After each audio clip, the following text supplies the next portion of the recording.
Hi hello సలాం నమస్తే welcome to మన తెలంగాణలో తెలంగాణ ఉద్యమ పోరాట యోధులు ఉస్మానియా గడ్డ మీద విద్యార్థుల యొక్క శక్తి ఏంది, విద్యార్థి యొక్క బలం ఏంది, విద్యార్థి తలుచుకుంటే ఏమవుతుంది అని గట్టిగా తెలంగాణ ఉద్యమంలో నిరూపించినటువంటి అన్న దర్వెల్లన్న మనతో ఉన్నారు.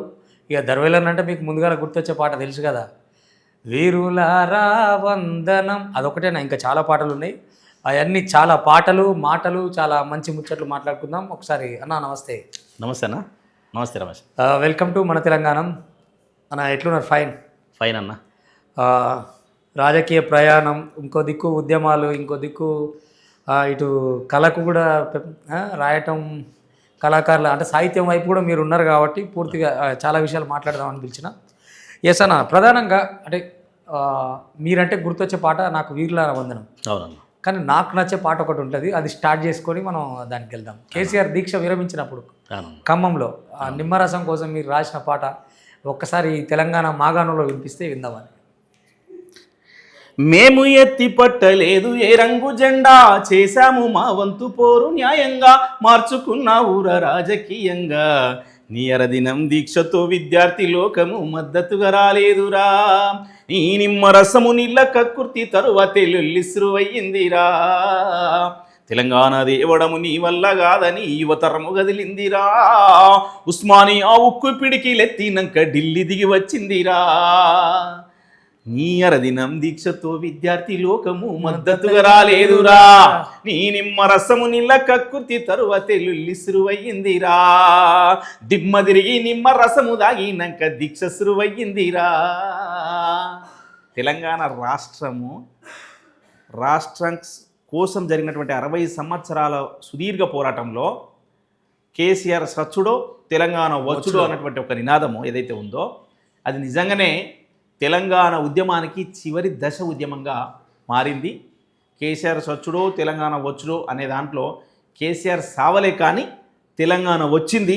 అది కేసీఆర్ వల్ల, కేసీఆర్ దీక్ష చేయడం వలన, విరమించడం వలన అనే దాంట్లో ఉస్మానియా విద్యార్థి లోకమే ఆ రోజు ప్రత్యక్ష సాక్షులం అని చెప్పేసి నేను గుర్తు చేస్తా ఉన్నాను. వాస్తవంగా ఆ రోజు కేసీఆర్ గారు ఖమ్మంలో అరెస్ట్ అయినప్పుడు, దాంట్లో ఉన్నప్పుడు సాక్షాత్తు వాళ్ళ అల్లుడు హరీష్ రావు గారే బయటకు వచ్చి ఆయనకు ఆరోగ్యము సహకరించట్లేదు, దీక్ష విరమించాడు అని చెప్పేసి ఆయన చెప్పిండు, ప్రత్యక్షంగా చెప్పిండు, టీవీలలో ప్రచారం వస్తుందా. అదే టైంలో ఒక పక్కన ఎల్బీ నగర్ చౌరస్తాలో శ్రీకాంతాచారి ఆత్మహత్యకు పాల్పడ్డ పరిస్థితి కనబడ్డది.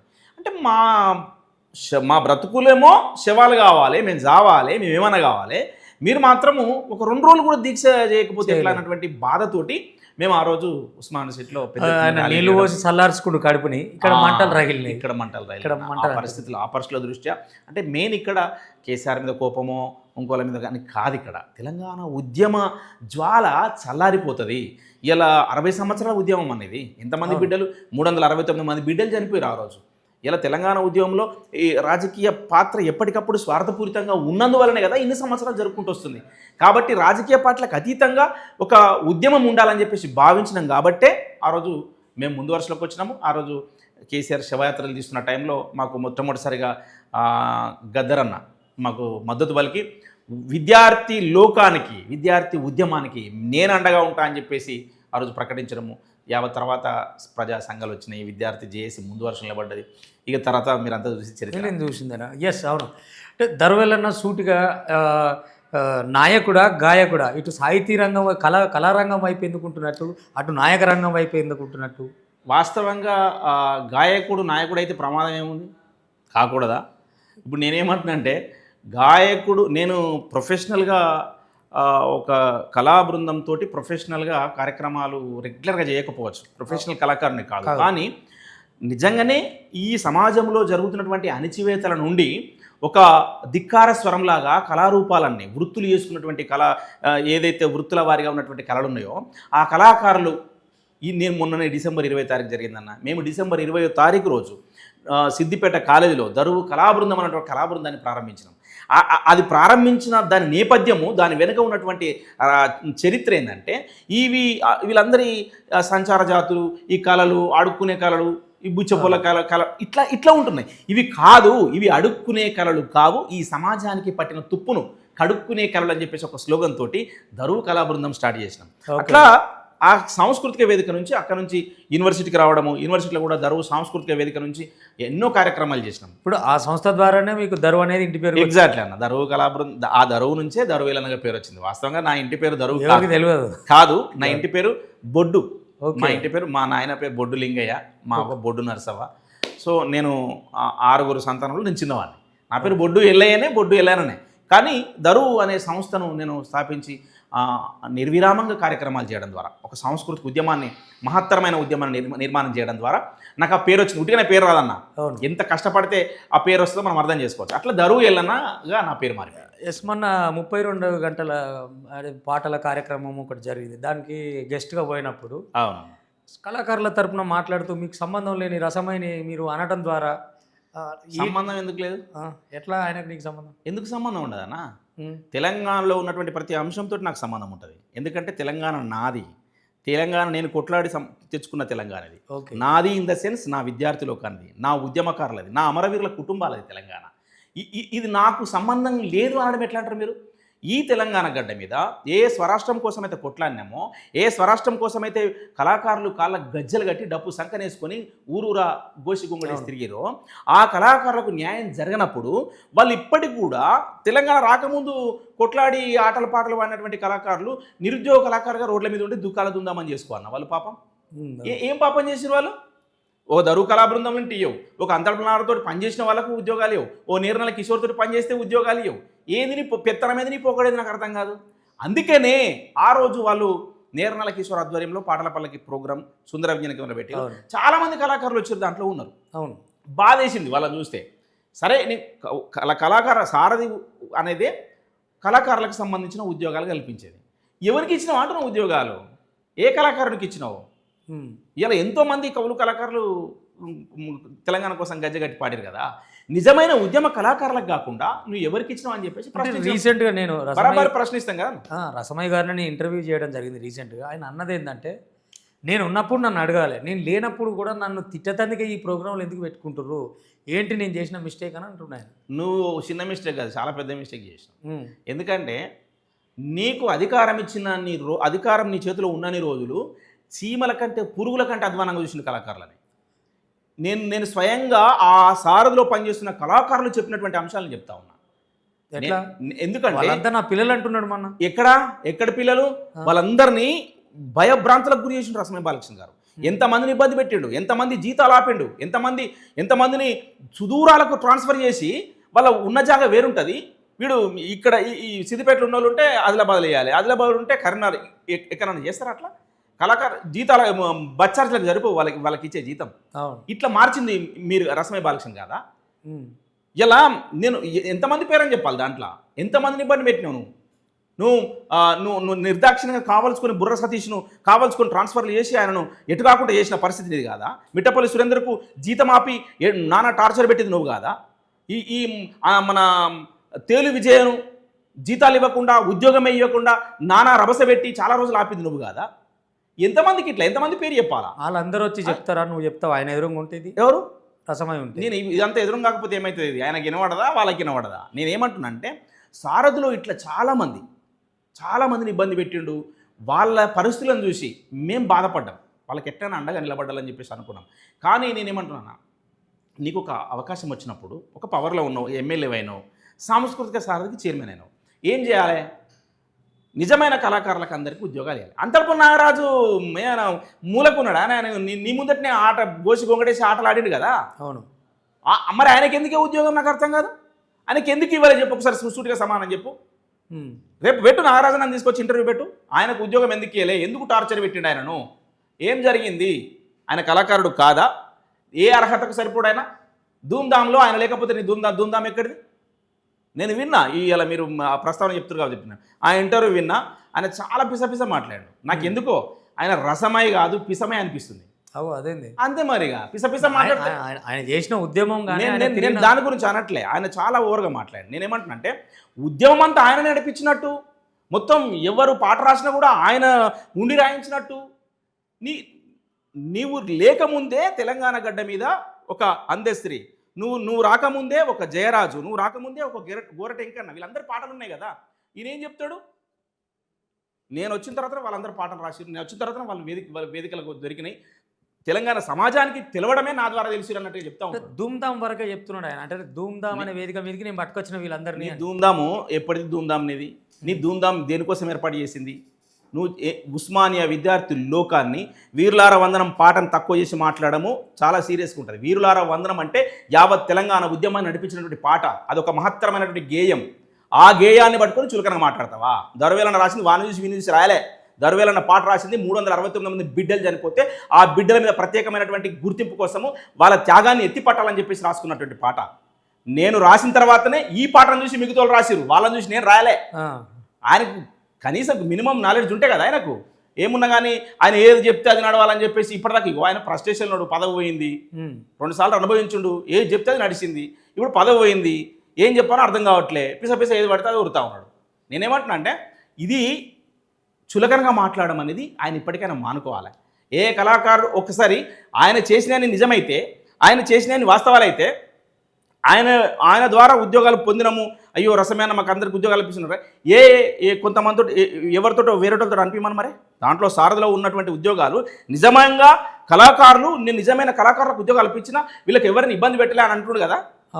వాళ్ళతో మాట్లాడి ఇప్పుడు మాట్లాడి అంటున్నా, ఎవరితో ఒకరితో మాట్లాడి మానసిక వేదన అనుభవించారు. ఒక్కరు కాదు, చాలామంది కళాకారులు మానసిక. ఆయన ఎందుకు ఫ్రస్ట్రేషన్లు ఉన్నాడని అంటారు మీరు? ఫ్రస్ట్రేషన్లు ఎందుకు ఉంటాడు ఆయన? అసలు పదవి లేదు కదనే. పదవి లేకపోతే ఫ్రస్ట్రేషన్. రోజులేమో కారు, ప్రభుత్వ వాహనము, గన్మెన్లు, నెల జీతము, ఇవన్నీ వచ్చేటివి. తర్వాత పైరవిలు, తర్వాత కబ్జాలు అని కొద్ది చేసిండా ఆయన. అక్కడ మేడిశెట్టి రాజశేఖర్, మన రాజశేఖర్ రెడ్డి అని ఉంటాడు, ఆయన మీద అది అక్రమంగా ల్యాండ్ను కబ్జా పెడితే ఆ ల్యాండ్ దగ్గరికి వెళ్ళి వీడియో తీసి బయట యూట్యూబ్లో పెడితే ఆయన మీద కేసు పెట్టాడు. చాలామంది మీద ఇట్లా. ఒక కుమార్ అని ఉంటాడు, కుమార్ ఒక వీడియో తీసి పెట్టిండు, ఉద్యమకారుడు కుమారు, తెలంగాణ ఉద్యమకారుల సంఘం పెట్టుకుని నడుపుతా ఉన్నాడు. ఆ కుమార్ మీద కేసు పెట్టిండు. ఈయన ఎంతమంది మీద ఇట్లా చేస్తాం? మీకేం పంచాయతీ అన్న ఆయనతో? ఆయన ఏమైనా చేసుకుంటాడు? ఆయన లెక్క అది. నేనేమంటున్నా, నేను ఇప్పుడు ఆయన ఇంటర్వ్యూలలో చూసినా కదా, సుధపూసని మాట్లాడితే ఎట్లా సుధపూసని, నువ్వు ఏదో సుధపూసవు నాకు అర్థం కాదు. నువ్వు ఎవరి కోసం పనిచేసినావు? ఒక ప్రజాస్వామ్యబద్ధంగా ఎన్నుకోబడ్డ ఎమ్మెల్యేగా, సాంస్కృతిక సారథి చైర్మన్గా కవులు కళాకారులకు న్యాయంగా ఉద్యోగాలు కల్పిస్తూ నువ్వు ఎన్నుకోబడ్డ నియోజకవర్గంలో అందరినీ ఒక సమపాలలో చూడాలి. నువ్వు ఎమ్మెల్యే అయిన తర్వాతనే ప్రమాణం చేస్తావు కదా, న్యాయంగా చూస్తా అందరిని చెప్పేసి ప్రమాణం చేస్తావు కదా. నీ రాజ్యాంగబద్ధంగా పొందినటువంటి ఎమ్మెల్యే పదవిలో నువ్వు అక్రమంగా సంపాదించుకోదా అన్న బాధ అనిపిస్తా. నా మాంకాలి శ్రీనివాస్ మానకొండ నియోజకవర్గంలో గూడెం అనే గ్రామం, ఆ గ్రామానికి సంబంధించిన దళిత బిడ్డ 3 ఎకరాల జాగా ఇస్తారని చెప్పేసి, డబుల్ బెడ్రూమ్ ఇస్తుందని చెప్పేసి గత ప్రభుత్వంలో ప్రచారం చేస్తే మా ఎమ్మెల్యే ఉన్నాడు రసమయ్య బాలకృష్ణ మాకు ఇయ్యడా అని చెప్పేసి నేను అప్లికేషన్ పెట్టుకోవడానికి తిరిగితే ఈయన కనీసం కూడా దానికి రెస్పాండ్ కాకపోతే ఆయన ఆవేదన భరించలేక ఆత్మహత్య చేసుకున్నాడనా. మాంకాలి శ్రీనివాసు ఆత్మహత్య చేసుకోవడానికి కారకులు ఎవరు? ఈ రసమయ్య బాలకృష్ణ కదా. అంటే ఇవన్నిటికీ నేనేమంటున్నా అంటే, నువ్వు ఒక ప్రతినిధిగా ఉన్నప్పుడు, ఒక కళాకారుడిగా ఉన్నప్పుడు న్యాయం చేసే వైపు ఉండాలి. కానీ ఇట్లా ఇష్టం వచ్చిన రీతిగా నువ్వు వ్యవహరించి గత ప్రభుత్వంలో నీ పెత్తనానికి నీకు ఎవడు అడ్డు అదుపు లేనట్టుగా నువ్వు నడిపించినావు. పాపం కళాకారులు కూడా చాలా భయాందోళనలో ఉండ్రి. కానీ ఇప్పుడు కళాకారులు చాలా స్వేచ్ఛ వాయువు పీల్చుకుంటున్నారన్న, చాలా సంతోషం. మీరు ఎల్లన్న అంటున్నాడు తప్ప ఆ కళాకారులు ఎవరు సారథి వాళ్ళు మేము బాధితులు ఉన్నామని ఏం చెప్తలేరు కదా. చాలా మంది పాపం వాళ్ళు భయభ్రాంతులకు ఉండ్రి. ఇప్పుడైతే చాలా స్వేచ్ఛ వాయువులు పీల్చుకుంటారు. మీరు కావాల్సుకుంటే మీరు వాళ్ళని పిలుచుకుని ఇంటర్వ్యూ పెట్టండి, వాళ్ళే చెప్తారు సంతోషంగా. ఎందుకంటే మీరు సారథిలో ఉన్న కళాకారులను పిలుచుకుని కూడా ఇంటర్వ్యూ పెట్టండి అన్న దయచేసి. వాళ్ళు ఎంత టార్చర్ అనుభవించినా కూడా వాళ్ళు చెప్తారు. ఎందుకంటే నేను ఎల్లన్నది ఈ పంచాయతీ ఇక్కడ ఉన్నట్టు కనపడతలేదు నాకు. ఎందుకంటే నేను మానకొండ ఆస్పిరెంట్గా నేను తిరిగినా, అదే నాకు అర్థమవుతుంది. మరి ఆ పంచాయతీ అక్కడ ఉన్నా, నేను చూసిన ప్రత్యక్షంగా అక్కడ ఉన్నా కాబట్టి ఆయన నన్ను ఎందుకు విరమించుకోరు మరి? నువ్వు పోటీ చేస్తాను ఎవరు? నేనేం విరమించుకోలే. పార్టీలో టికెట్ రాకపోవడం వల్ల, అనివార్య కారణాల వల్ల, కొన్ని కారణాల రాకపోవడం వల్ల నేను పోటీ చేయలే. పార్టీ టికెట్ మీద అంతా సిద్ధం చేసుకునే ఉన్నాడు, ఎల్లనే దిగుతుండు అన్నారు కదా. అన్ని సిద్ధమే ఉండే. అప్పటికే రసమయ్య బాలకృష్ణ గారు కూడా పాపం భయభ్రాంతులకు ఉండే, వీడికి వస్తే కష్టం కదా అని. సరే అయినా కూడా కొన్ని ఇక రాజకీయ పరిస్థితులు కొన్ని నాకు కొంత వ్యతిరేకంగా పనిచేసిన గాలి ఏదైతే ఉండనో ఆ టైంలో సడన్లీ ఆరేపల్లి మోహన్ గారు పార్టీలకు రావడము, నాకు వచ్చే టికెట్ని తీసుకుపోవడం అనేది దారుణమైన పరిస్థితి. ఆ టైంలో నేను చాలా కష్టపడ్డా, పార్టీ కోసం కష్టపడ్డా. డబ్బులు లేవు, ఉద్యమకారులము. మన పనితనం పెట్టి, మన శ్రమను పెట్టి పనిచేయడం ద్వారానే పార్టీలో గుర్తింపు, అలాగే టికెట్ మనకు ప్రామిస్ చేశారు కాబట్టి ఖచ్చితంగా మనం టికెట్ వస్తుంది, గెలవాలని చెప్పేసి గ్రామాలు తిరిగినాం. మానకొండ నియోజకవర్గంలోని 6 మండలాలు పొట్టు తిరిగినాం. ఓకే. ఎక్కడ చూసినా దర్వేలన్న అనేటట్టు చేసినాం. అది కానీ ఆ డిప్రెషన్ తోటే పార్టీ మారాల్సి వచ్చిందా? నాకేం డిప్రెషన్ లేదు, నాకు స్పష్టతనే ఉండే. కాకపోతే బండి సంజయ్ గారు రాష్ట్ర అధ్యక్షుడిగా ఉన్న టైంలో అప్పటిదాకా నాకు హోప్ ఉండే. ఆయనను రాష్ట్ర అధ్యక్షుడిగా తీసేసిన తర్వాత నేను అడిగినాను మళ్ళీ టికెట్ కోసం. అడిగితే అప్పటికే చేరికల కమిటీ చైర్మన్గా ఈటెల రాజేందర్ గారు ఉండడము, ఆరేపల్లి మోహన్ గారిని తీసుకురావడము, నేను ఇంతగానం పనిచేసిన ఏంది మళ్ళీ టైం మీద వాళ్ళు వస్తాయని చెప్పేసి అట్లనే జరిగింది. వాళ్ళు ఏం చేసిరో తెలియదు, నాకు టికెట్ రాకుండా చేశారు. సో ఆ బాధతోటి ఇక నేను పనిచేసిన దానికి కూడా గుర్తింపు లేకపోతే నేను ఒక్కొని దర్వేలన్నకు రాలేదు, దర్వేలన్నకు అవమానం జరిగిందని చెప్పేసి ఫీల్ కాలే. ఇది ఒక ఉద్యమకారులకు జరిగినటువంటి అవమానంగా భావించిన. నేను ఉద్యమకారుల నేపథ్యాన్ని మోసుకుపోతున్న బిడ్డగా నేనెందుకు ఈ అణచివేతలను, ఈ అవమానాలను తట్టుకుంటూ ఎందుకు ఉండాలని చెప్పేసి నేను పక్కకు వచ్చేసిన. కాబట్టి ఉన్న పోరాటాలన్నీ అణచివేతలు వీటి మీదే జరిగినాయి కాబట్టి అందుకనే పక్కకు వచ్చేసిన. మాట్లాడదాం కానీ ఈలోపు ఒకసారి మీ విద్యార్థి అమరవీరుల గీతం విందామన్నా. మల్లె పువ్వుల్లారా, మట్టి వాసనలారా, సేను సెలుకల్లారా, గోరు వంకల్లారా, మీరన్నా చూసిండ్రా బాలకిశోరాల, వీరులారా వందనం విద్యార్థి, అమరులారా వందనం పాదాలకు, మా త్యాగధనులారా మరచిపోము మేము, గుండెల్లో గుడి గడుతం పోరుదండం బెడుతం, వీరులారా వందనం విద్యార్థి, అమరులారా వందనం పాదాలకు. సూపర్ అండ్ కంగ్రాట్స్ అన్న. అంటే ఈ మధ్యనే పాఠ్యాంశంగా కూడా దాన్ని పాఠ్యాంశం గ్రూప్ 2లో ఒక క్వశ్చన్గా వచ్చింది కదా. అది గత ప్రభుత్వంలో కూడా ఉన్నప్పుడు పోలీసు కానిస్టేబుల్ ఎస్ఐ ఎగ్జామ్ జరిగినప్పుడు కూడా క్వశ్చన్ వచ్చింది. అంటే చరిత్రలో ఇవి ఒక చిరస్థాయిగా నిలిచిపోయే పాటలన్న. ఇది ఉద్యమంలో ఒక ఉద్యమకారుడిగా నాకు ఆ పాటను రాసే అదృష్టం దక్కినందుకు గర్వపడుతున్నా. కానీ పాటను రాసిన కవిని చిన్న చూపు చేసే రకంగా ఈయన ఉండడం అనేది నాకు చాలా బాధాకరము. నేనైతే దాన్ని ఒక మనిషి ఒక స్థాయిలో చిన్న చూపు చేయలేదు, కవి రాస్తే కవి దగ్గర ఉంటాయి కానీ నేను మోసుకొని పోయినా కదా అని చెప్పి. ఏం మోసుకొని పోయిండు ఆయన? బోంద మోసుకొని పోయిండు. ఏం మోసుకొని పోయిండే? ఆయన ఎవరో పేరు చెప్పిండే, వేదికల మీద ఎవరో పేరు చెప్పిండా? ఆయన పాడే పాట ఇగో ఇంక పలాని కవి రాసిన పాట అని ఎప్పుడన్నా చెప్పిండా? రాజుగా ఒరే రాజుగానే ఎగిరితివి దుంకితివి, ఇది నా గూడంజన రాసిన పాట అని చెప్పుకున్నావు ఎన్నడన్నా? ఓకే, చెప్పాలి కదా. కొట్టు డప్పుల మీద అంటివి, బిడ్డపల్లి పేరు చెప్పినావా? ఇంటర్లో మొత్తం ఇక నేనేమంటున్నానా, ఆయనకు వాళ్ళకు వ్యక్తిగతంగా ఏమైనా ఉండొచ్చు కాక, ఓకే, ఒక దగ్గర పనిచేసిన వాళ్ళు ఏమైనా ఉండొచ్చు కాక, కానీ ఇలా ఒక నిజమైన నికారసమైన ఉద్యమకారుని పట్టుకొని ఇష్టం వచ్చిన రీతిగా మాట్లాడితే చరిత్ర క్షమించదా అని చెప్తున్నా. ఎందుకంటే ఉస్మానియా యూనివర్సిటీ ఒక సెంటర్ పాయింట్ తెలంగాణ మూమెంట్కి. ధూమ్ధామ్ లేకపోతే తెలంగాణ లేదని చెప్తారు కదా. ధూమ్ధామ్ ఎందుకు వచ్చింది తెలుసా? ధూమ్ధాము వీళ్ళందరూ కౌలు కళాకారులను కూడా పెద్ద పెద్దలను కూడా ఎందుకు పట్టుకపోయింది తెలుసా? రసవి బాలకృష్ణ ఇగో వీళ్ళందరూ నా ఎన్నుకున్నారు కాబట్టి రేటు పెంచాలి కార్యక్రమానికి. ఓకే, అంత పెద్ద మనిషి రావాలంటే ఉడికినా అతడనే పైసలు కావాలా? ఇట్లా వీళ్ళందరూ ఉంచుకుంటాడు. అట్లా చేసుకునే వ్యక్తి మీరు చెప్తున్న లెక్కలో బిజినెస్ చేసినట్టు. బిజినెస్ అన్నా నీకు చెప్పన్నా, ఆ రోజుల్లో మేము పాట రాసినాం ఆయన మీద కూడా.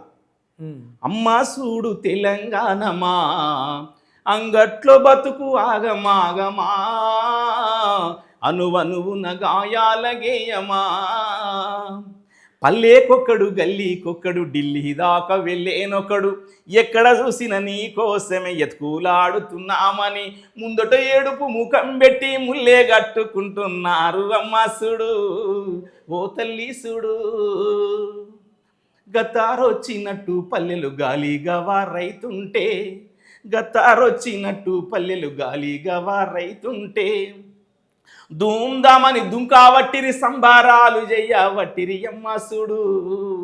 ఎంతమంది బిడ్డలు చచ్చిపోతూ ఉంటే ఇలా వాళ్ళని వదిలిపెట్టేసి ఈయన సంబరాలు మొత్తం అంగామ వేసుకుంటా.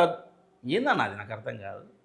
తెలంగాణ ఉద్యమంలో ధూమ్ధాము రసమై పాత్ర మాత్రము ఆయన వ్యక్తిగత బిజినెస్ చేసుకోవడం కోసము, అలాగే ఇప్పుడు నేనేమంటున్నా అంటే ఆయన సంపూర్ణంగా కూడా ఎవరితో లేడన్న. ఓకే. ఇలా ఆయనకు టికెట్ రాకపోతే ఆయన దామోదర్ రాజనరసింహ ఇంట్లో కూర్చొని కేసీఆర్ని బ్లాక్మెయిల్ చేసి నువ్వు టికెట్ కోసము. మేమున్నాం అక్కడ ప్రత్యక్ష సాక్షులం. అప్పుడు దామోదర్ రాజనరసింహ గారి ఇంట్లో ఉంది. ఆయన నా తండ్రి అసంటోడు కాబట్టి తండ్రి మీద కొట్లాడే తప్పు లేదా, నేనే పాట రాసిన పాడినా మళ్ళీ ఇచ్చిండు, నేను పోయినా. నేనేమన్నా ఇక్కడ టికెట్ ఇస్తామని ఇక్కడ కూర్చున్నాడు, టికెట్ ఇస్తారా చెప్పురా అని.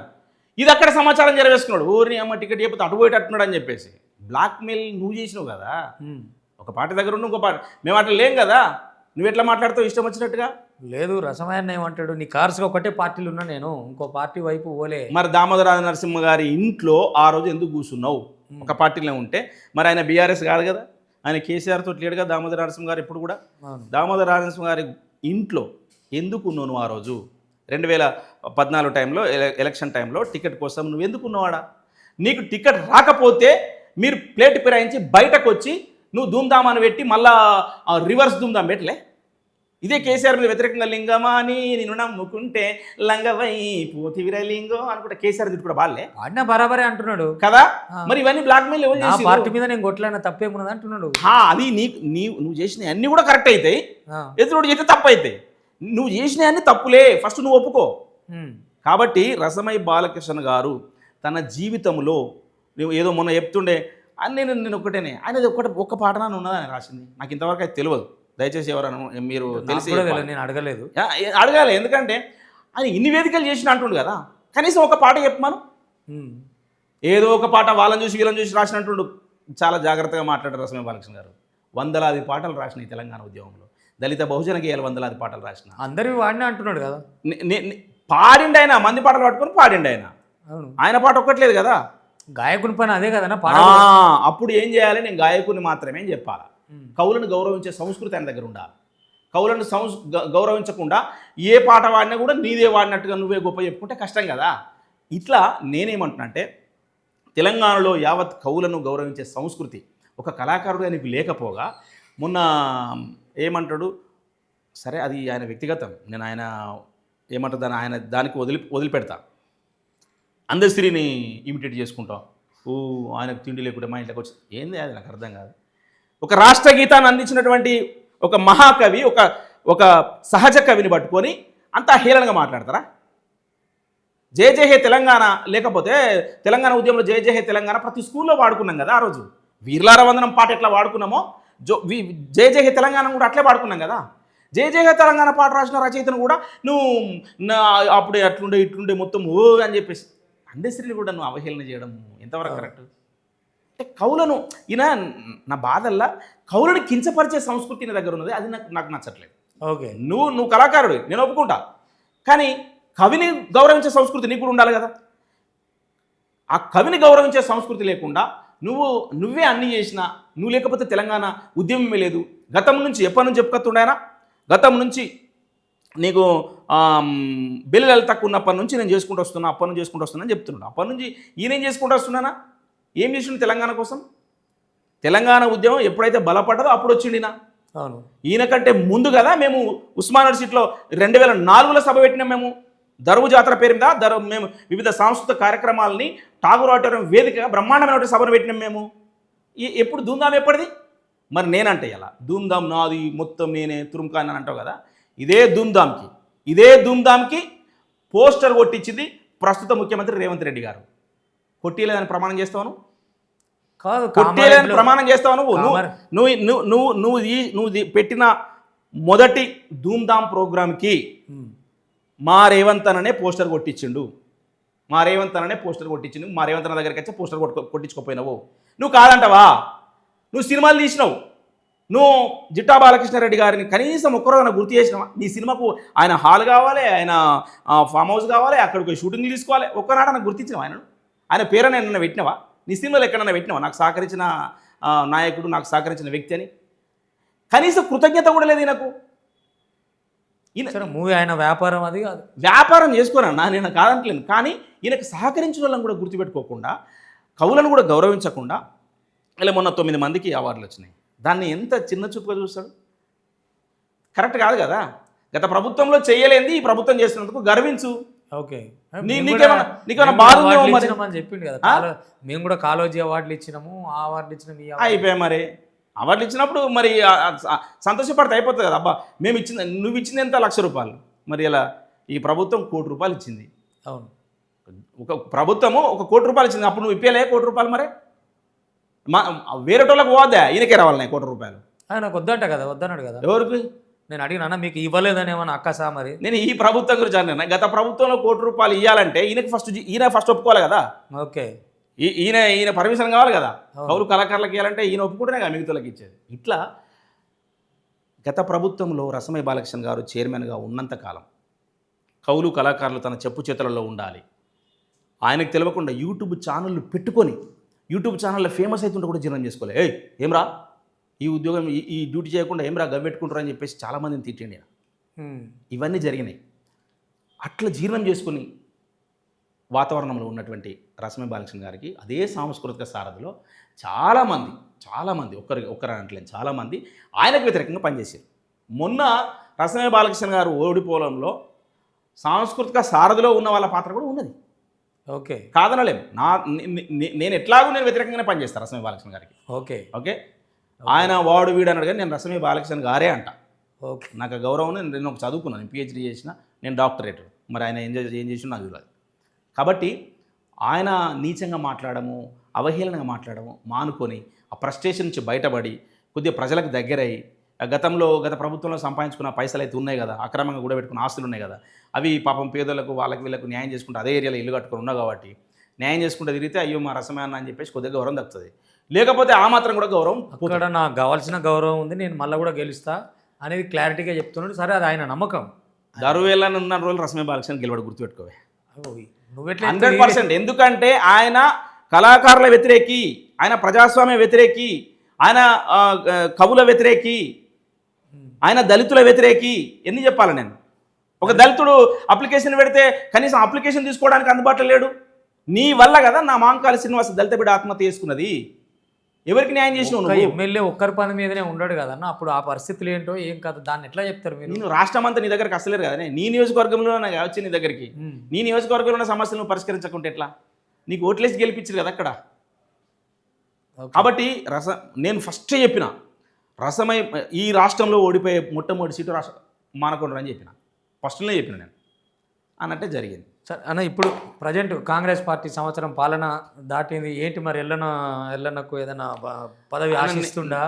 పిలుస్తారా? అసలు కాంగ్రెస్ పార్టీ ఆశీర్వాదం ఉంటుందా ఏంటి? నేనేమనుకుంటున్నా అయితే, నేను కొంత వ్యక్తిగతంగా నేను రాజకీయ ఎత్తుగడాలనుకోవచ్చు, ఏమైనా అనుకోవచ్చు కాక, గతంలో నేను కాంగ్రెస్ పార్టీలో 2014లో కేటీఆర్ మీద, నాకు సిరిసిల్లలో నేను స్థానికుడిగా ఉన్నందున కేటీఆర్ మీద నాకు టికెట్ వచ్చింది. కొన్ని అనివార్య పరిస్థితులు అయితే అది మిస్ అయింది. ఓకే, 2014 తర్వాత పనిచేసినాం అట్లే పార్టీ కోసం. 2018లో టికెట్ ఇస్తానని ఢిల్లీ 9 మంది లిస్టు ప్రిపేర్ అయింది. రేపు పొద్దుగాల అనౌన్స్ చేయాలి. అనౌన్స్ చేసేక్కడ ముందు నా పేరు మాయమైంది. కొంత ఉస్మానియా యూనివర్సిటీ నుంచి వచ్చినటువంటి ఉద్యమకారుల మీద వ్యతిరేకంగా భావజాలం ఉన్న వాళ్ళు మమ్మల్ని ఎప్పటికప్పుడు తొక్కాలనుకున్నారు. కానీ ఢిల్లీ పెద్దలు మమ్మల్ని గౌరవించారు. ఇక్కడ స్థానికంగా అప్పుడు ఉన్నటువంటి నాయకత్వం మమ్మల్ని తొక్కేసారు. కానీ ఇలా రేవంత్ అన్న అట్లా లేడు. మేము 2018లో వార్ రూమ్లోకి వెళ్ళినప్పుడు ఈ విద్యార్థి నాయకులలో మేము 3-4 ఉన్నాం. ఆ 3-4 చూసుకుంటే ఇగో దరువేలన్నకు కానీ, దుర్గం భాస్కర్కి కానీ, ఇగో బాలలక్ష్మి కానీ, మానవతరాయ్ 4 ఉన్నాం. ఈ 4 ఎవరికి టికెట్ ఇచ్చినా నేను డబ్బులు పెట్టుకొని గెలిపించుకుంటా అనే మాట విద్యార్థి నాయకులకు ఇవ్వాలి అని చెప్పేసి రేవంత్ అన్న మా అందరి ముందర చెప్పిండు. ఆ రోజు చాలా గర్వంగా భావిస్తున్నాను. కానీ 2018లో కూడా ఏ విద్యార్థి నాయకులు టికెట్ రాలి. నేనేమన్నా, కేసీఆర్ గారు ఈ విషయంలో ముందు వరుసలో ఉన్నాడు కదా. ఇద్దరు విద్యార్థి నాయకులకు టికెట్లు ఇచ్చిండు. అవును, బాలకృష్ణ మన ఎంపీ అయ్యండు, ఒకసారి ఎంపీ అయ్యండు, ఒకసారి ఎమ్మెల్యే అయ్యండు. గ్యాదర్ కిషోర్ 2 సార్లు ఎమ్మెల్యే అయ్యాడు. తర్వాత ఇంకో ఆయనకు కార్పొరేషన్ చైర్మన్ ఇచ్చిండు, ఒక ఆయన హైదరాబాద్ మేయర్ని చేసిండు, ఒక వికలాంగుల చైర్మన్ చేసిండు. మొత్తం విద్యార్థి నాయకులని. నేనేమంటే కాంగ్రెస్ పార్టీ కూడా ఉద్యమకారులను గుర్తించడంలో, ఈ టికెట్లు కేటాయించడంలో, ఒకవేళ అయ్యో మనం ఈ ప్రభుత్వాన్ని ఓడగొట్టాలంటే విద్యార్థి నాయకులకు ఇస్తే గెలవకపోతే కష్టమైందని చెప్పేసి ఇవ్వకపోయి ఉండొచ్చు అనుకుంటే కనీసం ఈ కార్పొరేషన్ చైర్మన్ అయినా కానీ, కార్పొరేషన్ కమిషన్లు ఇప్పుడు వరుస పడ్డది. మొన్ననే మా బాలలక్ష్మికి BC కమిషన్ మెంబర్ ఇచ్చారు. అట్లనే మా చారకొండ వెంకటేష్కు, ఉస్మాన్ సిటీ విద్యార్థి నాయకుడు చారకొండ వెంకటేష్కు విద్యా కమిషన్ మెంబర్ ఇచ్చారు. ఇట్లా వరుస మొదలైంది. సరే రేపు మాపు ఏదో ఒక అవకాశం వస్తుందని చెప్పేసి ఒక ఆశాభావం వ్యక్తం చేస్తున్నా. నేనైతే ఒకటి అనుకుంటున్నా, ఒక సంతోషం అవుతున్నది. ఈ తెలంగాణలో ఏ ప్రజాస్వామ్య హక్కుల కోసమైతే తెలంగాణ ఉద్యమంలో కొట్లాడినామో ఆ ప్రజాస్వామ్య హక్కులు ఈ గడ్డ మీద బతకాలి, రాజ్యాంగం బతకాలి, కేవలము నియంతృత్వ పరిపాలన ఉండొద్దు అని చెప్పేసి కొట్లాడినాము. ఆ నియంతృత్వ పరిపాలన పోయి ఒక ప్రజాస్వామ్య పరిపాలన వచ్చింది. ఆ ప్రజాస్వామ్య పరిపాలనలో సంతోషంగానే ఉన్నాం. పదవులు అంటావా రేపు మాపం మాకున్నటువంటి శక్తికి తగ్గ కెపాసిటీని బట్టి మా శక్తికి తగ్గ పదవులు కంపల్సరీ ఈ ప్రభుత్వంలో వస్తుంది. ఇది కేవలం నియంతృత్వ ప్రభుత్వమో ఒకరి చేతిలో ఉండే ప్రభుత్వమో కాదు. ఇది ప్రజాస్వామ్య ప్రభుత్వం కాబట్టి అందరి గురించి ఆలోచించే ప్రభుత్వం. కాబట్టి ఖచ్చితంగా తెలంగాణ 2018లోనే మాకు ఎమ్మెల్యే టికెట్లు ఇవ్వాలని చెప్పినటువంటి ప్రస్తుత ముఖ్యమంత్రి రేవంత్ రెడ్డి గారు విద్యార్థి నాయకుల మీద ప్రేమ ఉన్నది. ఖచ్చితంగా ఒక్కొక్కరిగా దశల వారీగా మాకు ఫుల్ఫిల్ చేస్తున్నటువంటి నమ్మకం ఉన్నదన్న. ఖచ్చితంగా మేము అయితాము. రేపు మళ్ళీ రానున్న ప్రభుత్వం కోసం, రేపు రానున్న ఎలక్షన్లు మళ్ళీ మేము నెత్తురు చెమటలు పెట్టి పనిచేయడానికి కూడా సిద్ధంగా ఉన్నాం. చివరిగా అన్నాను ఫైనల్, ఇప్పుడు మీరు ఏదైతే కళాకారుల కోసం మాట్లాడినరో ఆ కళాకారులకి మిమ్మల్ని నమ్ముకున్నందుకు, కిషోర్ అన్న కానీ మిమ్మల్ని కానీ వీళ్ళు ముందు వరుసలో ఉన్నారు, మాకు అవుతుంది అనే నమ్మకం మీద వాళ్ళు ఉన్నారు. నిజంగా ఈ ప్రభుత్వం ఏమైనా చేస్తుందంటావా వాళ్ళకు? 100% చేస్తాను. ఎందుకు చెప్తున్నా అంటే, గద్దరన్న కూతురికి వెన్నెల గారికి సాంస్కృతిక సార్ చైర్మన్ ఇచ్చారు. పాపం అంటే ఆ అక్కకు దీంట్లో ఏదో పొరపాటు జరిగింది, ప్రక్షాళన చేయాలనేటువంటి తపన అక్కకున్నది. ప్రభుత్వానికి కూడా గత ప్రభుత్వంలో అవకతవకలు జరిగినాయి. సాంస్కృతిక సారథిలో ఇష్టం వచ్చిన వాళ్ళకు ఉద్యోగాలు ఇచ్చుకున్నారు కాబట్టి దీన్ని ప్రక్షాళన చేయాలని ప్రభుత్వానికి కూడా ఉన్నది. దీనికి సంకేతమే మొన్న శాసన మండలిలో ఎమ్మెల్సీ మహేష్ కుమార్ గౌడ్ గారు, పిసిసి ప్రెసిడెంట్, ఆయన మండలిలోనే ప్రస్తావిస్తూ ఎదురుగా మా సాంస్కృతిక చైర్మన్, మన సాంస్కృతిక శాఖ మంత్రి జూపల్లి కృష్ణారావు గారితో మాట్లాడుకుంటూ, మంత్రి గారు దీన్ని దృష్టిలో పెట్టుకోండి, ఖచ్చితంగా గత ప్రభుత్వంలో కళాకారులకు ఉద్యోగాలు కల్పించే దాంట్లో అవకతవకలు జరిగినాయి, చాలామంది ఉద్యమం చేసినటువంటి కళాకారులు బయట ఉన్నారు, వాళ్ళకి ఖచ్చితంగా న్యాయం చేయాలని చెప్పేసి ఎమ్మెల్సీగా ఉన్నటువంటి మహేష్ కుమార్ గౌడ్ గారే శాసన మండలిలో ప్రస్తావించడం జరిగింది. అంటే ఒక మెట్టు పైకెక్కినట్టే. ఇంకా దాన్ని తీర్మానం చేసి ఒక ఆలోచన చేసి ఏం చేద్దామని విధి విధానాలు రూపొందిస్తే ఖచ్చితంగా ఇది అమలు జరుగుతుంది. కొత్తగా ఉద్యోగాల కోసం ఆశపడుతున్న వాళ్ళకు ఖచ్చితంగా కొత్త ఉద్యోగాలు వస్తాయి అన్నటువంటి నమ్మకం ఉన్నది. ఖచ్చితంగా ఎవరు కూడా అధైర్యపడొద్దని చెప్పేసి, ఎవరన్నా పిసపిస వచ్చి ఏమైనా మాటలు చెప్పి మళ్ళీ అటు పట్టుకపోయి ఇటు పట్టుకపోతే ఎవరు వెళ్ళొద్దు. ఖచ్చితంగా ఈ ప్రభుత్వము మన కోసము, ఈ కవులు కళాకారుల కోసము నిలబడుతుంది. పిసపిస అంటే ఎవరు వస్తారన్న పిసపిస? ఇక అది నేను ఇంతకుముందు చెప్పినా కానీ పిసపిస అంటే చెప్తారు. ఇప్పుడు ఎంతమంది ఎన్ని మాటలు చెప్పటం లేరే బయట. అవును, నువ్వు ఏమొస్తుందా, నువ్వు అటు వస్తుందా, ఉద్యమం వస్తుందా, నేను రా అని చెప్పేసి పిలిచా ఉంటారు కదా బయట. అట్లాంటి వాళ్ళ మాటలు నమ్మి పోవద్దని చెప్పేసి ఖచ్చితంగా ప్రభుత్వం ఉద్యోగాలు కల్పించే దిశగా ఆలోచిస్తుంది. సానుకూలంగా దృక్పథంతో ఉంది కాబట్టి మనం కూడా కొంత ఓపిక పడదాం. వెనక ముందు మనందరికీ చాలామందికి కవులు కళాకారులకు ఉద్యోగాలు వస్తాయి. కవులు కళాకారుల మీద ఒక పాట మీరు వాడితే వినాలని. కవులు కళాకారుల మీద అన్న, ఇప్పుడు నేను ఒకటి పాట మీద ఒక పాట రాసిన. ఓకే. పల్లె పల్లె తిరిగి పల్లెకొచ్చేనమ్మా తెలంగాణ పాట, ఇల్లు ఇల్లు తిరిగి ఇంటికొచ్చేనమ్మా తెలంగాణ పాట, తెలంగాణ పాట మన తెలంగాణ పాట, గజ్జెల సప్పులతో గంతులేసుకుంటా వచ్చే, మధ్యల దరువులల్లా దుంకులాడుకుంటా వచ్చే. ఈ కవి రాసిన పాట, కవి యొక్క తపనను పాట రూపంలో వ్యక్తం చేస్తున్నట్టుగా. ఓకే. గజ్జెల సప్పులల్లా గంతులేసుకుంటా వచ్చే, మధ్యల దరువులల్లా దుంకులాడుకుంటా వచ్చే, గోసి గొంగాడికున్న గోసా చూస్తానందో నా తెలంగాణ పాట, గుడిసే గుడ్డి బతుకు దీపమైతానందో తెలంగాణ పాట, తెలంగాణ పాట నా తెలంగాణ పాట, పల్లె పల్లె ఎదిరిగి పల్లెకొచ్చేనమ్మా తెలంగాణ పాట, బిడీలు జయ్యంగా సెల్లే నోట రాగమై, కూలి చేసే తల్లి నుదుట చెమట గానమయ్యి, కూలి చేసే తల్లి నుదుట చెమట గానమయ్యి, నా పల్లె కన్నీళ్లను తుడవానికి వచ్చే తెలంగాణ పాట. ఇట్లా పాటనే అన్ని సమస్యలకు పరిష్కారం అనే దిశగా తెలంగాణ ఉద్యమం టైంలో రాసుకున్నటువంటి పాట ఇది. సాయి చందు ఉద్యమం టైంలో ఈ పాట పాడింది తెలంగాణ పాట మీద. చాలా పాటలు, జై కొట్టు తెలంగాణ, నీలమ్మ నీకు వందనం, చెంచల్ కూడా జైలు జీతం అనుభవించాను నేను. చెంచల్ కూడా జైలు, చెంచల్ కూడా జైలు రాసిన పాట కదా నేను. అదే కదా. ఈ సన్నాసులకు ఏం తెలుసు బయట, నేను గది ఒకటే వీరారవందనం పాట రాసిన అనుకుంటారు సన్నాసి. నేను చెప్తున్నా, బరాబర్ చెప్తున్నాను. ఎందుకంటే నీకు తెలియదు ఎవరేం పాట రాసింది. నీకు నీ చుట్టూ తిరిగిన వాళ్ళ వరకు మాత్రమే తెలుసు, బయటల గురించి తెలియదు నీకు. చెంచల్ కూడా జైల్లో దరువేలన్న పాట రాసిన విషయం తెలుసా నీకు? తెలుసా? ఒకసారి అది ఎన్నెలమ్మ ఎట్లుంటదో చూడనీకి కానరాదు, సూర్యుడే సుట్టమోలే చూసిపోను రావట్టే, పొద్దు ఒడిసే పొద్దుగూకే రోజులెన్నో గడిసిపాయే, ములాఖత్ అంటే ఏం తెలుసానా?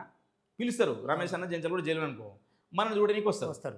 వచ్చినప్పుడు అట్లా ఉండే జవాన్ వచ్చి వాళ్ళు వచ్చారు, రమేష్ రమేష్ రమేష్ అని పిలుస్తారంట. అది ములాఖత్కి వచ్చిరని పిలుస్తారంట. ములాఖత్ ఆ మాట వింటే చాలు. రమేష్ పేరు అంటే మనం 4-5 జైలు ఉన్నాం అనుకో, రమేష్ పేరు ఒకటిన పడేసరికి మిగతా అందరూ పాలిపోయి ఉంటే ముఖాలు, రమేష్ ముఖంలో వెలుగు వస్తుంటాయి అన్నట్టుగా. ఓకే. ములాఖతు ముచ్చటింటే ముఖం ఎంతో వెలిగిపాయే, చెంచల్ కూడా జైలులోన చంద్రవంకలారా, ఓ చంద్రవంకలారా, రేపటి తెలంగాణ ప్రజల ఆశ జ్యోతులారా, విద్యార్థి యువకులారా, జై తెలంగాణ, జై జై తెలంగాణ, జైలు తెలంగాణ నా జంగు తెలంగాణ. జైలు రాసి పాడుకున్న పాటలే. 18 మంది నాతో పాటు ఉన్నటువంటి జైల్లోనే పాడినరా? జైల్లో పాడుకున్నాం అందరం కలిసి. లోపల ఉన్నటువంటి జవాన్లు వాళ్ళు వచ్చి ఏం నడుస్తుంది అంటే ఏం చేయమంటావు మరి, మా ఉద్యమం ఇక్కడ జైల్లో కూడా ఉద్యమం చేస్తామని చెప్పినాం. జైల్లో కూడా తెలంగాణ ఉద్యమాన్ని నడిపినాం. జైల్లో ఉన్న ఖైదీలు కూడా మాతో పాటు కోరసు పాడిరు. జైల్లో ఉన్న జవాన్లు కూడా మా డ్యూటీ కదా, మేము ఎక్కతక్క ఇన్వాల్వ్ కావద్దు ఇలా, కానీ మంచిగా వాడుతారని చెప్పిపోయేటోళ్ళు తెలంగాణ బిడ్డలుగా అన్న జైల్లో ఉన్నటువంటి. అందుకనే దాంట్లో బందీగా బ్యారకులో రందిలోనే రాత్రులాయే, కొడుకాని పిలిచినట్లు కన్న తల్లి గుర్తుకొచ్చే. మావ నేను చెంచల్గూడ జైల్లో పడ్డప్పుడు అన్న టీవీలో స్క్రోలింగ్ వస్తుందంట.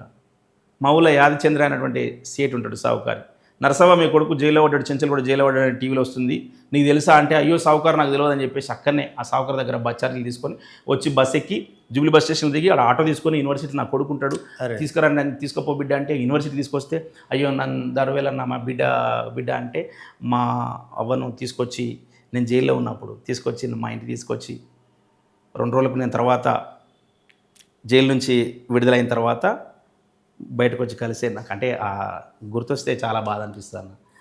మా అవ్వ లేదు, ఇప్పుడు చనిపోయింది.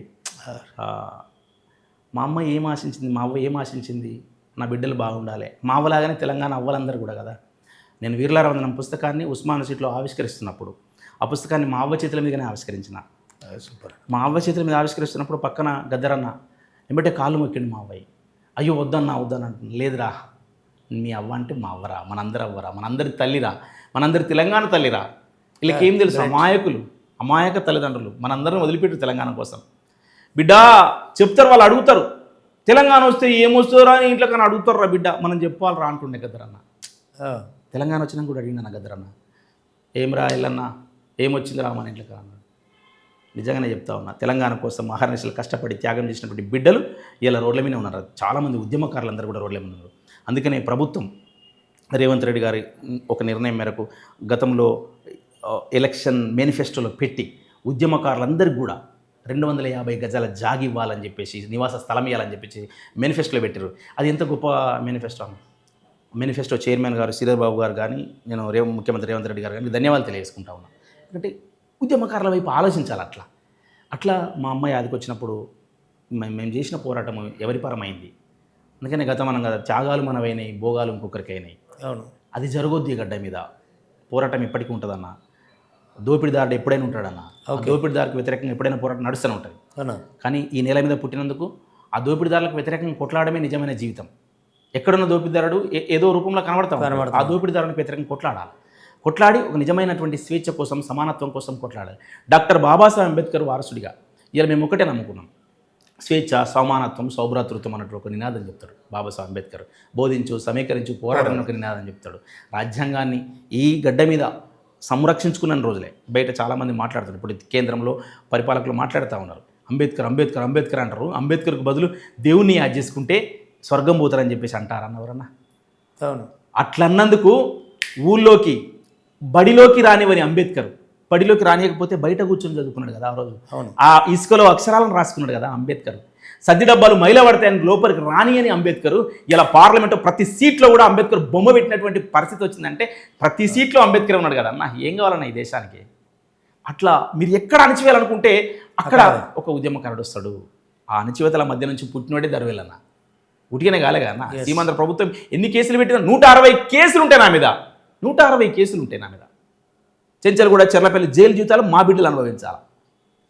విద్యార్థి బిడ్డలు ఉద్యమకారుల పక్షాన ఏ ప్రభుత్వం అయితే నిలబడుతుందో, ఈ ప్రస్తుతం ప్రభుత్వం ఆ దిశగా ఉన్నది, ఆ ప్రభుత్వంని కానీ ఆ పాలకులు కానీ చరిత్రలో నిలబడతారన్న. అంటే నిజమైన ఉద్యమకారులను గుర్తించే వాళ్ళను ప్రజలు గుండెలో పెట్టుకుంటారు, ఆ నాయకుల్ని, ఆ పాలకుల్ని. ఆ దిశగా ఈ ప్రభుత్వం ఉండాలని ఆశిస్తూ ఉన్నా. ఉద్యమకారులను ఇంకా గుర్తించాలి. చాలామంది దెబ్బలు తిన్న వాళ్ళందరికీ కూడా లిస్టు తీసి 250 గజాల పక్కా వాళ్ళందరికీ కేటాయించాలి. ప్రభుత్వం దయచేసి ముఖ్యమంత్రి రేవంత్ రెడ్డి గారు ఆ దిశగా ఉండాలని చెప్పేసి నేను కోరుతున్నా. ఈ దిశ ఇంకొక అంశం గుర్తొచ్చింది. మొన్ననే నాంపల్లి కోర్టు కేసు కట్టండి అయినా. ఆ కేసు ఎక్కడిది? 2016 కేసు అది. 2016 కేసులో ఇప్పుడు ప్రస్తుత ముఖ్యమంత్రి రేవంత్ రెడ్డి గారు A1. ఓకే. ఆ A1 కేసులో ఎన్ఎం శ్రీనివాసరెడ్డి గారు, చెరుకు సుధాకరణ గారు, దరువెల్లన్న, మందాల భాస్కరు, ఒక పుల్లారావు యాదవ్, దేశగాని సాంబశివ గౌడు, ఒక రుద్రవరం లింగస్వామి, ఇట్లా ఒక 11 మంది పేర్లు ఉన్నాయన్న. ఎందుకు జరిగింది కేసు అంటే తెలంగాణ వచ్చినప్పుడు ఉస్మాన్ సిటీ వెలవెలబో అన్న, చీకట్లో మగ్గా అన్న, కాబట్టి మేమేసుకుంటామా, నివాళి అర్పించుకుంటామా ఉస్మాన్ సిటీలు అని చెప్పేసి ఆ రోజు రేవంత్ రెడ్డి గారిని, రేవంత్ అన్నను మేమే స్వయంగా ఉస్మాన్ సిటీ పిలిపించుకున్నామన్న. ఓకే. ప్రతిపక్షాల పార్టీలన్నీ పిలిపించుకున్నాము. ఆ రోజు పిలిపించుకుంటే మీరు పర్మిషన్ లేదని చెప్పేసి ఆ రోజు ప్రభుత్వం మా మీద కేసు పెట్టింది. ఆ కేసును ఇప్పటికీ మొన్ననే నాంపల్లి కోర్టుకు మేము అటెండ్ అయ్యి వచ్చినాం. రాష్ట్ర ముఖ్యమంత్రి మీరు మేము కలిసి ఉన్నటువంటి కేసు అది. ఓకే. అట్లా ఇప్పటికీ ఆ కేసు మురళీ ముదిరాజు కేసు ఇప్పటికి కూడా మేము అటెండ్ అవుతా ఉన్నాం. ఓకే. మురళీ ముదిరాజు కేసు కేసీఆర్ ప్రభుత్వంలో జరిగినటువంటి ఆత్మహత్యనే. ఇట్లా ఉద్యమంలో జరిగిన కేసులన్నింటినీ కూడా ఈ ప్రభుత్వం బేషరతుగా ఎత్తివేయాలని చెప్పేసి, అట్లనే గత ప్రభుత్వం చాలా చిత్రహింసలు పెట్టింది. పని చేసుకుని ఎవరిని, అవును, ఆ పని చేసుకునియకుండా చిత్రహింసలు పెట్టింది, పాటలు రాస్తే కేసులు పెట్టింది. ఇట్లాంటి పరిస్థితులు కాబట్టి ప్రస్తుతం ముఖ్యమంత్రి రేవంత్ రెడ్డి గారు అలాగే మంత్రివర్గ పెద్దలందరూ కూడా ఆలోచించి ఉద్యమకారుల పక్షాన మంచి నిర్ణయాలు తీసుకుంటూ ఆ 250 గజాల జాగా ఏదైతే ఉన్నదో దాన్ని కూడా కేటాయిస్తే ప్రజలు, ఈ ఉద్యమకారులు కాదు, ప్రజలు గుండెల్లో పెట్టుకుంటారు. ఓకే. ఉద్యమకారులు జీవితాంతం మర్చిపోకుండా ఉంటారు, కానీ ప్రజలు మాత్రం ఈ నాయకుల్ని, ఈ పాలకుల్ని గుండెల్లో పెట్టుకుంటారు. నేను దీన్ని మనసా వాచ నేను కోరుతా ఉన్నా. ఈ ప్రభుత్వం ఆ ప్రక్రియ కొనసాగిస్తా అని చెప్పేసి ఆశాభావం వ్యక్తం చేస్తా ఉన్నాను. ఎస్ అన్న, ఇప్పుడు చివరిగా ఫైనల్ అంటే ఈ ఈ ఈ వర్గీకరణ పంచాయతీ ఏంది, దీనికి మాదిగా కళాకారులు ఒకటవ్వడం, మాల ఒకటవ్వడం, ఇది శుభపరిణామమేనట్ట, ఇది మంచిదేనట. నేను ఒకటే అన్నా, ఇప్పుడు వర్గీకరణ అనేదాన్ని ఎవరు వ్యతిరేకిస్తున్నారు? ఏ ప్రజాసంఘం వ్యతిరేకిస్తున్నది? ఏ పార్టీలు వ్యతిరేకిస్తున్నాయి? ఎవరు వ్యతిరేకించట్లే, అందరూ వర్గీకరణకు అనుకూలమే. ఓకే. ఓకే. కేవలము వ్యతిరేకిస్తున్నది ఎవరు? ఇప్పటిదాకా ఉన్నది కేవలం ఒక మాల సామాజిక వర్గం, మా సోదర సామాజిక వర్గం. చాలామంది మిత్రులు నాకు మాల సోదరులు కూడా ఉన్నారు. ఈ మాల సామాజిక వర్గము వ్యతిరేకిస్తున్నది, కానీ ఆ వ్యతిరేక దశ నుంచి ఇప్పుడు అనుకూల దశ కూడా వచ్చిరు వాళ్ళు. ఓకే. ఓకే. బహిరంగ సభ పెట్టిరు, మాదిగ నేతల్ని తిట్టిరు, ఇష్టం వచ్చినట్టుగా ఏదో వాళ్ళ చేతులకి వెళ్ళి గుంజుకపోతున్నట్టుగా ఏదో చేసిరు. 1995లోనే 94 అయితే 95లో అనుభవించిన వాళ్ళన్నా. ఎస్సీ వర్గీకరణ చట్టం వచ్చిన తర్వాత మాదిగ బిడ్డలు రిజర్వేషన్ ఆ ఫలాలు అందుకొని మళ్ళా తినే ప్లేట్ను లాక్కున్నట్టుగా మళ్ళీ వెనక్కి పోయేసరికి ఇన్ని రోజులు అగాధం పాలయ్యారు. ఇప్పుడు మొన్ననే సుప్రీంకోర్టు జడ్జిమెంట్ వచ్చిన తర్వాత ఇప్పుడు ఆశలు చిగురించినాయి. వర్గీకరణ, బీసీలలో వర్గీకరణ ఉందన్న, బీసీలు విడిపోయారానే. ఓకే. ఎస్సీలలో వర్గీకరణ చేస్తే ఎస్సీలు విడిపోతారు, ఇదవుతుంది. ఏందది? సమాజం విచ్ఛిన్నమవుతుంది. తప్పుడు ప్రచారం చేయదు. అయితే నేనేమంటున్నా అంటే, ఎస్సీ వర్గీకరణ వ్యతిరేకించే ఏ కులము లేదు, ఏ పార్టీ లేదు, ఏ ప్రజాసంఘము లేదు. కేవలం వ్యతిరేకిస్తున్న వాళ్ళు మాల సామాజిక వర్గమే. ఆ మాల సామాజిక వర్గం కూడా ఇప్పుడు ఏ దశకు వచ్చింది? మేము దీన్ని వర్గీకరణ వ్యతిరేకించట్లేదు కానీ అని అనుకుంటూనే వ్యతిరేకించట్లేదు, కానీ రాజ్యాంగబద్ధమైనది జరగాలి. ఎస్సీలో ఉన్నటువంటి మాలా మాదిగల్ని ఏబిసిడీల్లో ఒక గ్రూపులు ఉంచాలంటున్నారు వాళ్ళు. ఓహో. ఒకటే గ్రూపులు ఉంచాలని, ఏబిసిడీలలో అదే ఒక గ్రూపులు ఉంచాలని. ఇంకో గ్రూపులో ఎస్సీ మాల సామాజిక వర్గానికి ఉన్నటువంటి ఉపకులాలని, మాదిగ సామాజిక వర్గానికి ఉన్నటువంటి ఉపకులాలని, ఈ రెండింటిని ఒక గ్రూపులో వేయాలంటున్నారు. అసలు పీడన అనుభవించేది అంటే ఈ రిజర్వేషన్ ఫలాలు దక్కకుండా పోయేదే మాల సామాజిక వర్గం అత్యంత చైతన్యవంతమై అత్యంత రిజర్వేషన్ ఫలాలు ఎక్కువ పొందుతురనే మా వాటా మాకు కావాలని కొట్లాడింది మాది రిజర్వేషన్ పోరాట సమితి మందకృష్ణ నేతృత్వంలో జరిగింది. మళ్ళీ రెండు ఒక దగ్గర ఉంటే ఎక్కడ న్యాయం జరుగుతుంది? సో ఇక్కడ మాదిగల మీద మాల సామాజిక వర్గ పెత్తనము, మళ్ళీ అక్కడ మాదిగ ఉపకులాల మీద మాల ఉపకులాల పెత్తనము, ఇది కొనసాగాలని చెప్పేసి వాళ్ళు కోరుకుంటారు. ఇది ఎంతవరకు న్యాయం? అది రాజ్యాంగబద్ధంగా డాక్టర్ బాబాసాహెబ్ అంబేద్కర్ చివరి వాడి వరకు సరైన న్యాయం జరగాలని కోరుకున్నాడు. ఆ చివరి వారి వరకు న్యాయం జరగాలనుకునే రాజ్యాంగబద్ధమైన కోరిక నెరవేర్చడంలో మాల సామాజిక వర్గ సోదరులు సిద్ధంగా ఉంటారా లేదా తేల్చుకోవాలి. లేకపోతే చాలా నిజంగా చెప్పాలంటే చాలామంది మాల సామాజిక వర్గంలో ఉన్నోళ్ళు కూడా, నా మిత్రులు చాలామంది ఉన్నారు, మేము వర్గీకరణకు అనుకూలం అన్న అని చెప్పేసి వాళ్ళు సైలెంట్గా ఉన్నారు. మరి తెస్తున్న వాళ్ళు ఎవరు? కొంతమందే అరెచ్చగొట్టుడు, ఇక పాటలు రాజు ఏందన్నా అది. నేను ఎప్పుడు కూడా ఈ కళాకారులను ఇట్లా ఈ లెక్కన ఆ లెక్కన ఎప్పుడు చూడలేదు. ఇప్పుడు అయ్యారుగా మరి కౌలు కళాకారుల లెక్కను చూసినాం. అందరికీ సమాజం అందరికీ పనిచేసే కౌలు కళాకారులకు చూసినాం తప్ప ఒక మాదిగ సామాజిక వర్గం మాల సమాజిక వర్గం అన్నట్టు చూడలే. కానీ ఇప్పుడు వాళ్ళు ఏం చేస్తారు తెలుసా? లేని ఆలోచన పుట్టిస్తారు అందరికి. ఇప్పుడు అవును, అదే మేము మాలల గురించే వాడుకుంటాము, మేమే నిజమైన అంబేద్కర్. ఏందన్న నిజమైన అంబేద్కర్? సరే మీరు అనకంటే ముందు మేము జైబీమన్నాం, జైబీమన్ జెండాలు బట్టి తిరిగింది. మాదిగ సామాజిక వర్గం జైబీమన్ జెండాలు బట్టి తిరిగింది. మాల సామాజిక వర్గం తిరగవచ్చు కాక, కానీ మీరు రెచ్చగొడుతున్నట్టుగా అప్పుడు ఇంత రెచ్చగొట్టేతనం ఇంత లేదు కదా. మాదిగలు కూడా తీసుకొచ్చారు కదా పాటలు, మాదిగ కళాకారులు వస్తాయన్న. అందుకనే ఒకరు చేస్తున్నప్పుడు నేనేమంటున్నా, ఎవరు ఏ కులంలోనా పుట్టాను. ఇప్పుడు నేను మాదిగ సామాజిక వర్గంలో పుడతాను నాకు ఏమైనా రాసి పెట్టుందా? నాకు తెలుసా ఏమన్నా? మనం ఏ కులంలో పుడతామో తెలియదు, కానీ పుట్టిన తర్వాత జీవించడం మన చేతిలో ఉంటుంది కదా. ఆ జీవించే విధానం ఎదుటి కులంతో ఎదుటి సమాజంతో మనం ఎట్లా బతుకుతున్నాం అనేది ఇంపార్టెంట్. ఒక ప్రజాస్వామ్యబద్ధంగా మనం జీవించేటట్లయితే ఎదుటి వాళ్ళ హక్కుల్ని కూడా గౌరవిస్తాం. ఎదుటి వాళ్ళ హక్కులు కూడా నాకే కావాలి, మొత్తం నేనే తింటా, ఇది కరెక్ట్ పద్ధతి కాదు. మీరు పాటలు రాసి పాడినంత మాత్రాన, ఒక నాయకుని తిట్టినంత మాత్రాన, ఒక సామాజిక వర్గాన్ని తిట్టినంత మాత్రాన చిన్నగా మీరే చులకనైపోతారు. అందరం కలిసి రాజ్యం కోసం కదా కొట్లాడాలి ఫైనల్లీ, అదే జరగాలి. నేను అదేమంటున్నా అంటే మీరు చెప్పినట్టుగా ఇలా ఈ నిమ్న జాతులు డాక్టర్ బాబాసాహెబ్ అంబేద్కర్ కోరుకున్నది అదే. ఇలా బాబాసాహెబ్ అంబేద్కర్ బతికుంటే వీళ్ళ బాధకు ఆత్మహత్య చేసుకుంటాడు. ఏందిరా ఈ సామాజిక వర్గాలు ఏం చెప్తున్నారా మీరు? నేను కోరుకున్నది ఏంది, మీరు చేసేది ఏందిరా అని చెప్పేసి. ఎందుకంటే బాబాసాహెబ్ అంబేద్కర్ ఏం కోరుకున్నాడు అన్న? నేను ఒక పాట రాసిండు గతంలో, నీలి నీలి జెండా పేదోళ్ళ గుడిసె నిండా ఎలిగేటి దీపం అన్నడే మాన్య కాన్సి. ఎవరు? అంబేద్కర్, డాక్టర్ బాబాసాహెబ్ అంబేద్కర్ ఆశయాలు మోసుకొస్తున్నటువంటి కాన్సీరాము ఇలా బహుజన రాజ్యం రావాలని చెప్పేసి కోరుకున్నాను. గతంలో ఒక పాట రాసింది, నాకు గుర్తుకొస్తుంది. 100కి 85 కూటికి లేని వాళ్ళు. బాబాసాహెబ్ అంబేద్కర్ కోరుకున్నటువంటి స్లోగన్ ఇది. 100కి 85 కూటికి లేని వాళ్ళు కూడితే రాజ్యం అన్నడే మాన్య కాన్సీరాము. ఆ పాటలో ఉంటుందన్న, కూడితే రాజ్యం అన్నడే బాబా అంబేద్కర్ కూడిత రాజ్యం అన్నడే బాబా. అది జరగట్లేదు ఇప్పుడు. అంబేద్కర్, డాక్టర్ బాబాసాహెబ్ అంబేద్కర్ కలగన్నా. ఇది రాసింది మీరేనా? దరువేలన్న కదా నా పాట. చాలా మందికి దరువేలన్న తెలియదు. దరువేలన్న రాసిన చాలా పాటలు ఉన్నాయి. ఇప్పుడు ఆ రోజు దళిత రత్నాల పాటల క్యాసెట్ అంతా తీసింది నేనే కదనే. ఓకే. మంచి మంచి మల్లె లేరి మల్లె పూల దండాలల్లి మల్లె పూల దండాలెత్తుమో మా పిరియరు రామస్వామి నాయకరు. దరువేలన్న రాసిండు, దరువేలన్న పాడిండేది. ఓకే. అప్పుడు మేము డిగ్రీ చదువుకునే రోజుల్లో మా స్కాలర్షిప్లన్నీ జమ చేసి అమృతవాణి రికార్డింగ్ స్టూడియో సికింద్రాబాద్లో 2 ట్రాక్, ఎక్కడ తప్పపోతే అక్కడ నుంచి మళ్ళీ మొదటి నుంచి కొట్టాలి. మ్యూజిక్ అయినా కోరస్ అయినా ఏదైనా కానీ అట్లా 2 ట్రాక్ మీద పొద్దుగాల వచ్చి రాత్రి రాకుండి ఆ క్యాసెట్ రికార్డ్ చేసినాం దళిత రత్నాలు. Super super. అంటే ఎన్ని పాటలు రాసినామన్నా దళిత ఉద్యమం గురించి. ఇలా దరువు మీద ఒక పాట రాసిన అన్న, ఎయిర దరువు ఇది డప్పులో లదరువు, ఇది డప్పులో దరువు ఇది సప్పుడో లదరువు, ఎయిర దరువు ఇది డప్పులో లదరువు. కాపోల ముసలి తల్లి అవ్వా కాల ముడిగి సత్తే కాడు వెరిసినాది ఇది పాడేమోసినాది, కాడు వెరిసినాది ఇది పాడేమోసినాది. అంటరాకున్నా గాని అంటరానియకున్నా గాని కంట నీరు పెట్టినాది, ఎయిర దరువు ఇది డప్పులో లదరువు. ఎవరన్నా చచ్చిపోరన్నా ఏడుస్తారన్నా. ఎందుకు వాళ్ళు మనోళ్ళు కాదు ఎందుకు ఎడతామనంటే అయ్యో మనిషి కదా బిడ్డ అంటారు. నెనరన్నా ఒక మనిషి చనిపోతే అట్లా. కర్ణాల బిడ్డ పెళ్ళి కనుకన్నా డప్పు కొడితే పెళ్ళైపోయినాక పెంట మీద తిండి పెడితే గుంజకున్న డప్పు చూసి గుండె గుద్దుకుంటుందయ్య ఎయిర ఎయిరదరు ఇది డప్పు జోలదరు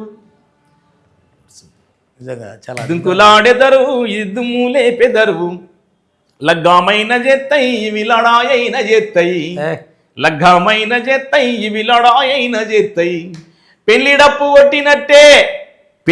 కొట్టినట్టే మీ సావు డప్పులు కొడతాయి ఎయిర ఎయిరదరు ఇది డప్పులొల్లదరు అంటే డప్పు శబ్దమిని పొలాలలో పనిచేసేవాళ్ళకి తెలుస్తా అన్న అయ్యో పాపం వాళ్ళు చచ్చిపోయారంట అవునవును సావు డప్పింటే పెళ్లి డప్పింటే ఎవరో లగ్గం అవుతుందిరా.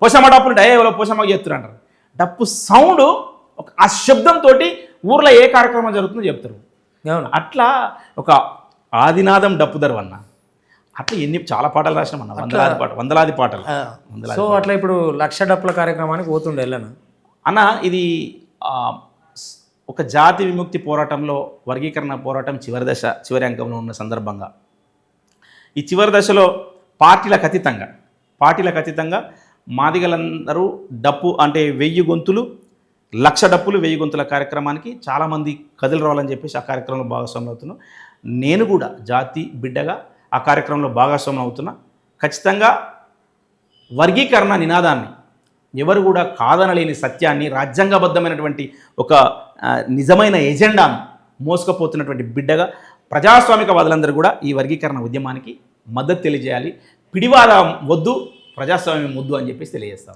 థ్యాంక్ యూనా అది మిత్రులారా నిజంగా ఇవాళ మన దరువెల్లన్న వచ్చి దరువు వేసినంత పని చేసిండు చూద్దాం ఇంకా మరి ఈయన అన్న పాటలు ఇప్పుడేం ఆగవు ఆయన గొంతు మూగబోదు ఆయన పోరాటాలు మూగబోవు అట్లే ప్రభుత్వం కూడా ఇటువంటి ఉద్యమకారులని గుర్తించాలని మనస్ఫూర్తిగా కోరుకుంటూ అన్న మాకు ఇంత సమయం ఇచ్చినందుకు ధన్యవాదాలు థ్యాంక్ యూ సో మచ్ అన్న థ్యాంక్ యూనే